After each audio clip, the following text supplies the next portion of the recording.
اعوذ باللہ من الشیطان الرجیم بسم اللہ الرحمن الرحیم ثم قست قلوبكم من بعد ذلك فهي كالحجارة أو أشد قسوة وَإِنَّ مِنَ الْحِجَارَةِ لَمَا يَتَفَجَّرُ مِنْهُ الْأَنْهَارُ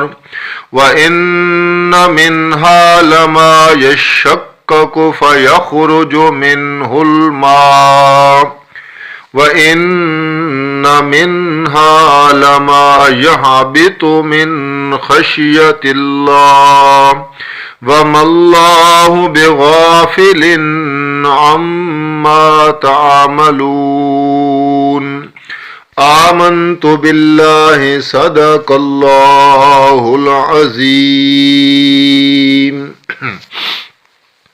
انتہائی قابل احترام سامعین ذی وقار، آپ حضرات کی خدمت میں سورۃ البقرہ کی آیت نمبر 74 تلاوت کی ہے، اور اس آیت میں اللہ تعالی نے جو لفظ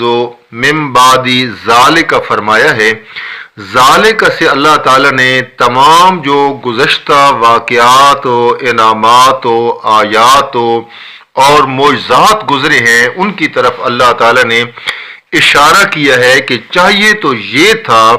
کہ یہ تمام آیات، معجزات اور تبشیرات، تخویفات کو سن کر ان کے دل نرم ہو جاتے، ان کے اندر خوف پیدا ہوتا اور پورے اخلاص کے ساتھ اللہ کے احکام کی پیروی کرتے اور سچی نیت سے اس کی اطاعت کرتے، مگر اس کے باوجود ان کے دل سخت ہو گئے اور جو بڑھ چڑھ کر ایک دوسرے سے اللہ تعالیٰ کی حدود کو توڑنے لگے اور ان کے جو اللہ کے پیغمبر تھے ان کی مخالفت کی، تو اللہ تعالیٰ نے ان کے دل کی جو سختی تھی اس کو یہاں پہ بیان کیا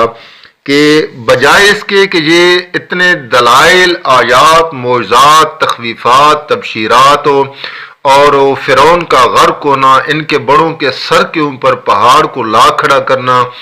ان کو مار دینا، پھر ان کو زندہ کرنا، بنی اسرائیل کے مردے سے اللہ تعالیٰ نے قاتل کا نام نکلوانا، اس کو زندہ کر کے، یہ سارے واقعات کے باوجود حق ان پہ بالکل واضح ہو چکا تھا، لیکن یہ ضدی اتنے ہیں، ہر دھرم اتنے ہیں اور ان کے دل اتنے سخت ہیں کہ یہ ایمان پھر بھی نہیں لاتے ہیں، اسی طرح ہیں، یعنی ان کے دل بہت